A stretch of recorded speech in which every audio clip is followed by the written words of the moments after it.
ఓం శ్రీ గణేశాయ నమః. ఓం శ్రీ వేదవ్యాసాయ నమః. ఓం నమో భగవతే వాసుదేవాయ.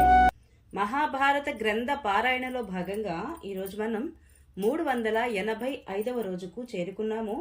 ద్రోణ పర్వంలో ఉన్నాము. ఈరోజు దుర్యోధనుడు ద్రోణుడిపై కోపించుట, కర్ణ దుర్యోధనుల మధ్య జరిగిన సంవాదం గురించి తెలుసుకోబోతున్నాము.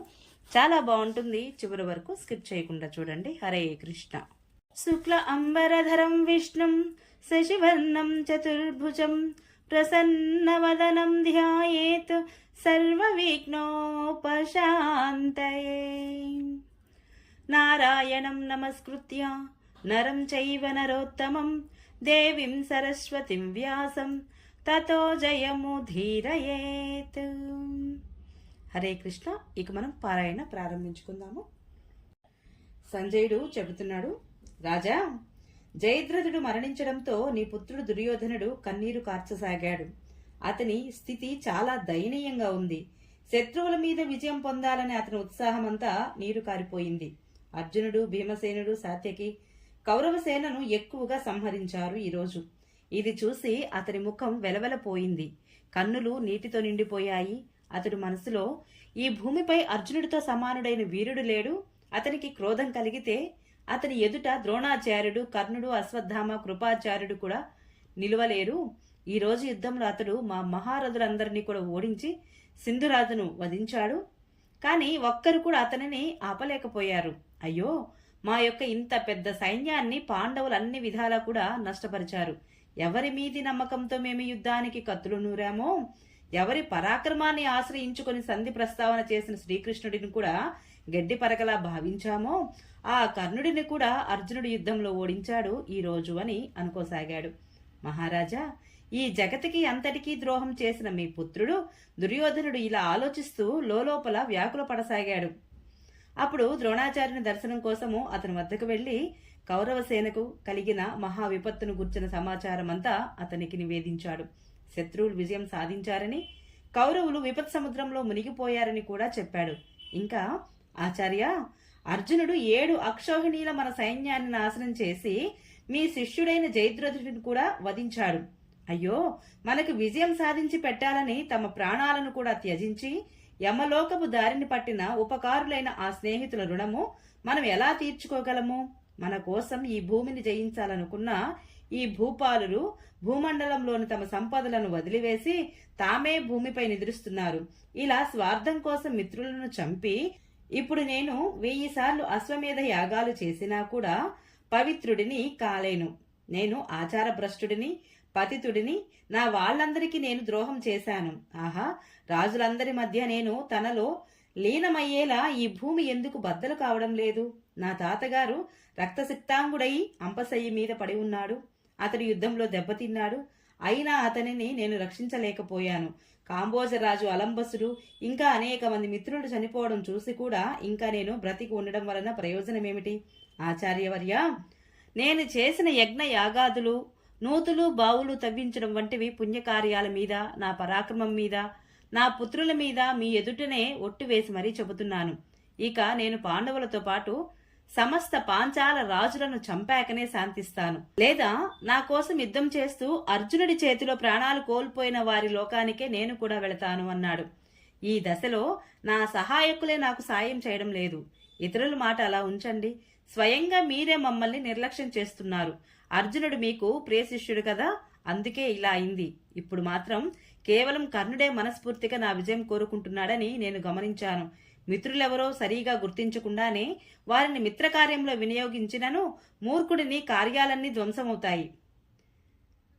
జయద్రథుడు, భూరిశ్రవుడు, అభిషాహుడు, శిబి, వసాతి మొదలైన రాజులందరూ కూడా నా కోసం యుద్ధంలో చనిపోయారు.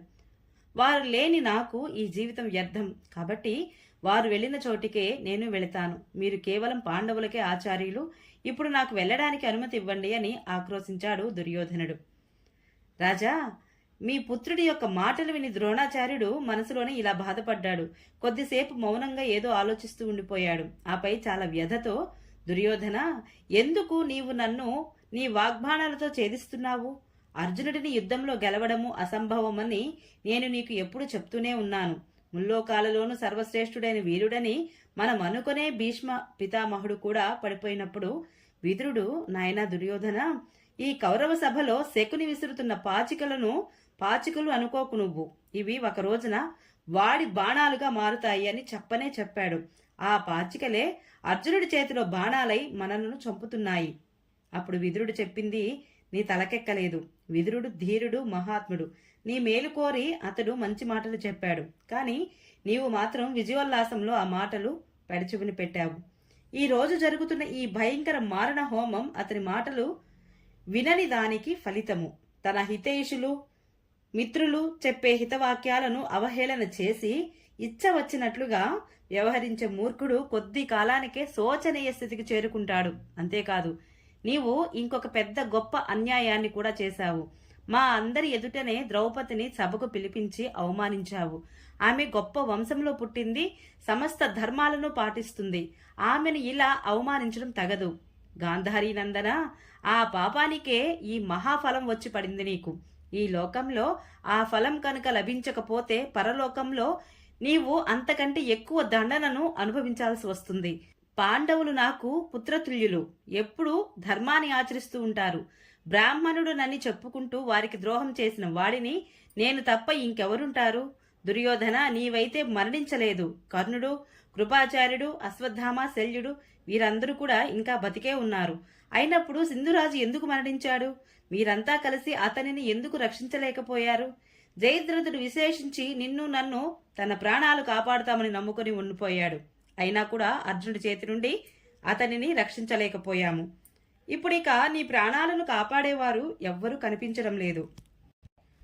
గొప్ప గొప్ప మహారథులు అందరి మధ్య జయద్రథుడు, భూరిశ్రవుడు చనిపోయినప్పుడు ఇక అక్కడ ఎవరిని నీవు రక్షకునిగా ఆశపడతావు?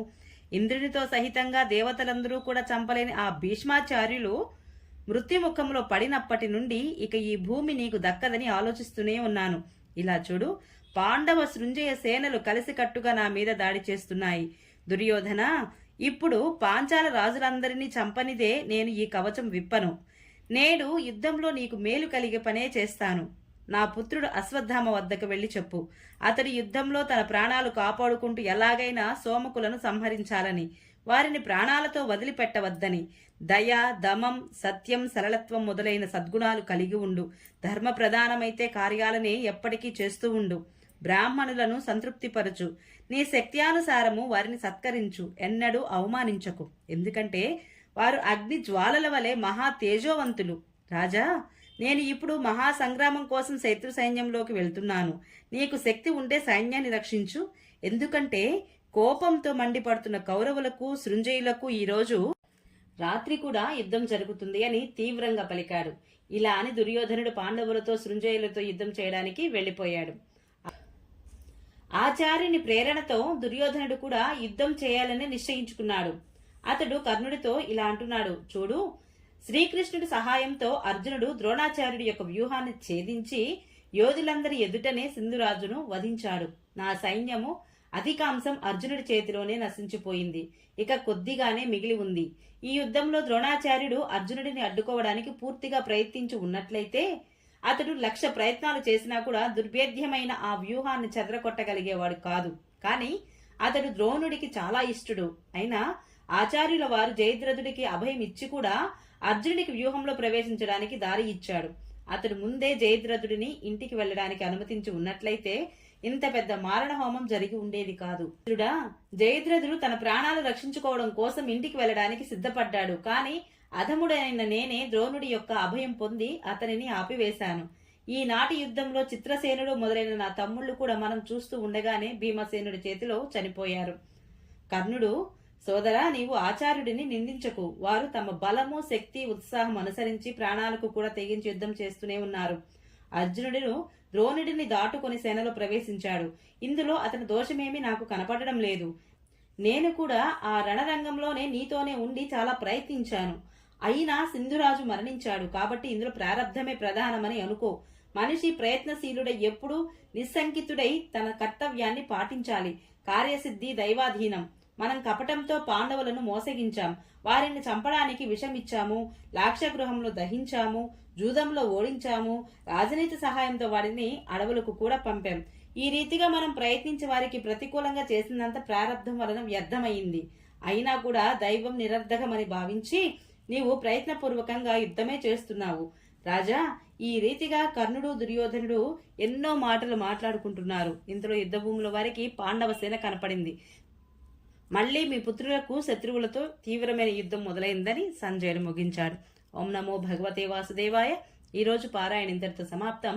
రేపు మనము యుధిష్ఠిరుడు దుర్యోధనుడిని ఓడించుట, ద్రోణుడు శిబిని వధించుట, భీష్ముడు దుర్మద దుష్కరార్నాదులను చంపుట గురించి తెలుసుకుందాము. ఈ వీడియో మీకు నచ్చినట్లయితే please subscribe my channel. Like, share, comment please. Thank you.